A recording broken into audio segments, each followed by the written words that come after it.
हींअर खैरपुर नाथन शाह में चौथों ॾींहुं आहे। पाणी जो ॿोॾ वधंदो पियो वञे ऐं हींअर चौथे ॾींहं खां वठी पाणी फुट ॾेढ अञा ताईं वधंदो पियो वञे, जंहिं करे हितां जा शहर जा जेके घर आहिनि ड्री पट थी विया आहिनि। मुख़्तलिफ़ कॉलोनियुनि में 5 खां 6 फुट पाणी बीठल आहे ऐं हेठां ई इलाइक़नि में जेको आहे सो 7 खां 8 फुट पाणी बीठल आहे।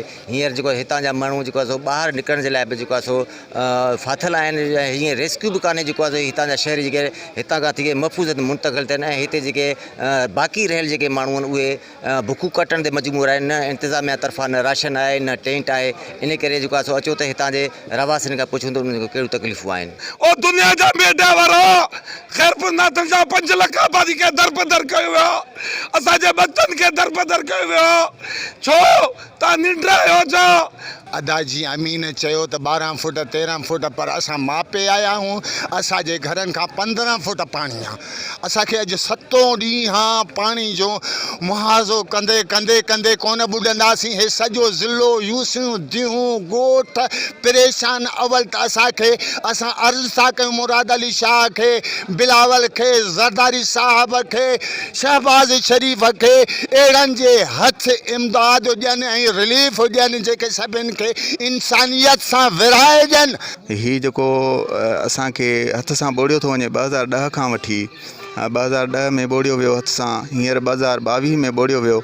इन जा ज़िम्मेवार जेके बि आहिनि असां supreme court of Pakistan J chief justice खे रिक्वेस्ट कंदासीं त सोमोटो वठे ऐं इन्हनि जे ख़िलाफ़ कार्रवाई करे। रुगो ॿियनि शहरनि खे बि न ॾिसो, हिन शहर खे बि ॾिसो।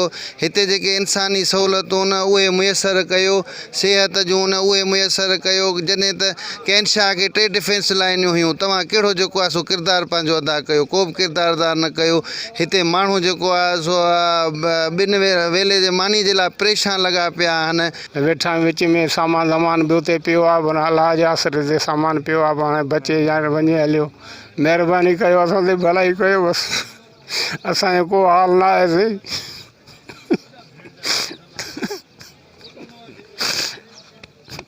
अलाह ख़ैरु कंदो, अलाह ख़ैरु कंदो।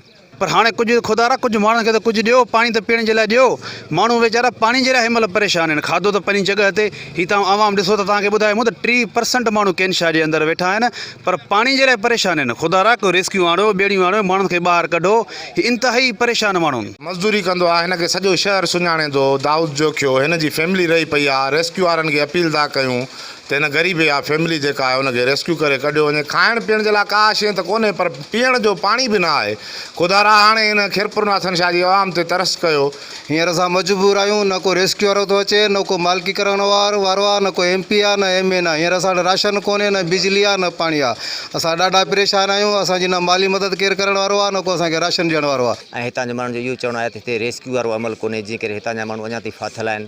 हिननि जो इहो बि चवणु आहे त खाद खुराक ख़तमु हुजण जे करे हींअर हू बुखू कटण ते मजबूर आहिनि ऐं इन खां अलावा गैस बि बंदि आहे। ऐं हिननि जो इहो चवणु आहे त सरकार खे घुरिजे त असांखे जेको आहे सो सहूलियतूं ॾेई ऐं हितां ॿाहिरि कढियो वञे। कैमरामैन शानी शेख सां गॾु इरशाद खोसो, टाइम्स TV, खैरपुर नाथन शाह।